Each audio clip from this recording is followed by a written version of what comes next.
It had the most powerful military the world had ever seen. Unlimited firepower. Total air superiority. The wealthiest economy on Earth is behind it. And yet it lost. For nearly 2 decades, the United States poured money, weapons, and over 500,000 troops into a small country in Southeast Asia. It dropped more bombs on Vietnam than were dropped by all sides in all of World War II. And in the end, it walked away in defeat. How? How does the strongest army in history lose to a peasant army in black pajamas? This is the story of the Vietnam War. And why raw power wasn't enough. A war that started as something else. To understand how America lost, you have to understand what the war actually was. Because it didn't start as an American war at all. For decades, Vietnam had been a French colony. But after World War II, a nationalist and communist movement led by Ho Chi Minh fought to end French rule. In 1954, they did. At the Battle of Dien Bien Phu, the Vietnamese shattered the French army and forced them out. Vietnam was then split into two, a communist North under Ho Chi Minh and a U.S.-backed South. The division was supposed to be temporary, with elections to reunify the country. Those elections never happened. The United States, terrified that the elections would hand the whole country to the communists, backed the Southern government instead. This was the heart of it. To America, Vietnam wasn't really about Vietnam. It was about communism. American policy in Vietnam was built on a single idea, the Domino Theory. The belief was simple. If one country in Southeast Asia fell to communism, its neighbors would fall too, one after another, like a row of dominoes. First Vietnam, then Laos, Cambodia, Thailand, and beyond. To Washington, stopping communism in Vietnam wasn't optional. It was the front line of a global struggle. But here's the problem with the Domino Theory. It treated Vietnam as an abstraction, a chess piece in a global game. It ignored what the war actually was to the Vietnamese themselves, a fight for national independence and reunification. The Americans saw communists. The Vietnamese saw patriots fighting yet another foreign occupier, first the French, now the Americans. That misunderstanding would doom the entire war. For years, American involvement was limited. Advisors, money, weapons. The thing that turned it into a full-scale American war was an incident in the Gulf of Tonkin. In August 1964, U.S. destroyers in the Gulf of Tonkin reported being attacked by North Vietnamese torpedo boats. A first clash did occur, but a second reported attack 2 days later, the one that triggered the American response, almost certainly never happened. The attack was a mix of bad weather, jittery sonar readings, and the fog of war. It didn't matter. President Lyndon Johnson used the incident to push the Gulf of Tonkin resolution through Congress, granting him sweeping power to wage war in Vietnam without a formal declaration. Now here's where it gets uncomfortable. The war that would kill over 58,000 Americans and millions of Vietnamese was authorized based on an attack that likely never occurred. By 1965, American combat troops were pouring into Vietnam. The numbers grew relentlessly. 184,000 by the end of 1965, over 500,000 by 1968. The American strategy relied on overwhelming firepower, massive bombing campaigns, search and destroy missions, helicopters, napalm, and Agent Orange to strip away the jungle that hid the enemy. The U.S. measured success in body counts, the number of enemy dead. On paper, America was winning every battle. And that was true. In nearly every major engagement, U.S. forces inflicted devastating casualties on the enemy. But they were fighting the wrong war. The North Vietnamese and the Viet Cong, the communist guerrillas in the South, understood something the Americans never fully grasped. They could not win a conventional war against the United States, so they refused to fight one. Instead, they fought a guerrilla war. They blended into the population. They struck at night and vanished by day. They used an immense network of tunnels and the Ho Chi Minh Trail, a supply route winding through Laos and Cambodia, to move troops and weapons that American bombs could never fully stop. The Americans controlled the cities and the daylight.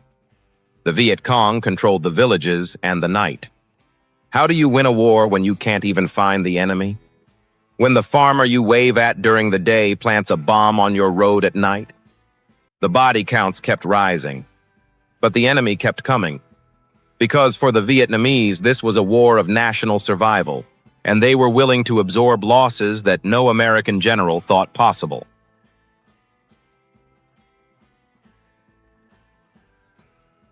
Then came January 1968, the Tet Offensive. During the Vietnamese New Year, the Communists launched a massive, coordinated surprise attack on cities across South Vietnam, including an assault on the U.S. Embassy in Saigon itself. Militarily, the Tet Offensive was a failure for the Communists. They were pushed back and suffered catastrophic losses. By the numbers, America won. But here's the thing. The numbers didn't matter. Because for years, the American government had told its people the war was nearly won, that the enemy was on its last legs. And then Americans turned on their televisions and watched communist fighters storm the U.S. Embassy. The gap between what they'd been told and what they saw shattered public trust. If the enemy was almost beaten, how could they launch such a massive attack? They didn't lose the war on the battlefield. It lost the war in American living rooms. This is what made Vietnam different. It was the first war televised into people's homes. Americans saw the real images, the body bags, the burning villages, the wounded soldiers. They saw the napalm. And increasingly, they didn't understand what their sons were dying for. The anti-war movement exploded.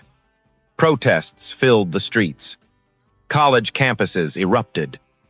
The draft, which pulled young men into a war many didn't believe in, became a source of national rage.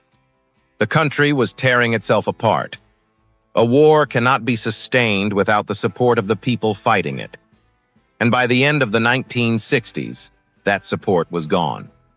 The American military hadn't been defeated in the field.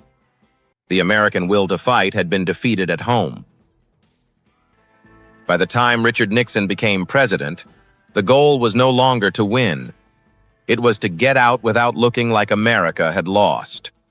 Nixon's strategy was called Vietnamization, gradually handing the fighting back to the South Vietnamese army while withdrawing American troops.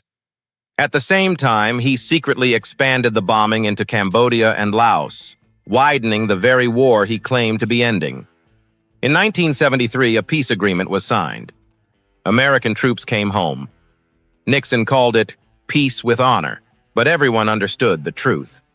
The South Vietnamese government could not survive on its own.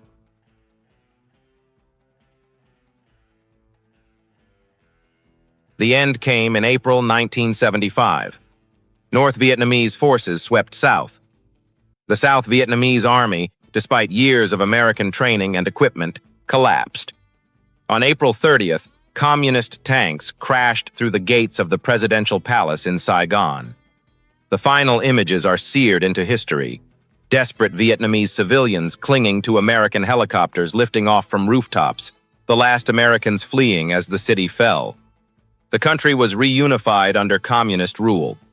Everything America had fought for 20 years was gone. And the Domino Theory? The dominoes didn't fall. Communism didn't sweep across all of Southeast Asia. The entire premise on which the war was built turned out to be wrong.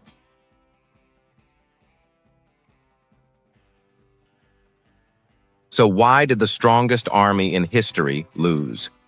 Not because it was outgunned. It never was. America lost because it fundamentally misunderstood the war it was fighting. It saw a Cold War battle against communism. The Vietnamese saw a war of independence. One side was fighting for an abstraction. The other was fighting for its homeland. and willing to pay any price. America had the firepower to win battles, but no strategy to win the peace. It could destroy villages, but never win loyalty. It could count bodies, but never break the will of a people fighting for their own country. And as the years dragged on and the lies piled up, it lost the one thing no army can fight without: the support of its own people. This wasn't a war lost on the battlefield. It was a war lost in the gap between power and understanding. Vietnam taught America a lesson it would spend decades trying to forget: that military power alone cannot win a war against a people fighting for their own land. It's a lesson that would echo through every conflict that followed. If you want to understand how the Cold War shaped our modern world, watch our video on the Cuban Missile Crisis next. The 13 days, this same superpower rivalry nearly ended the world. Make sure to subscribe to Epic Insight and hit the notification bell. And let us know in the comments, what other hidden history should we uncover next?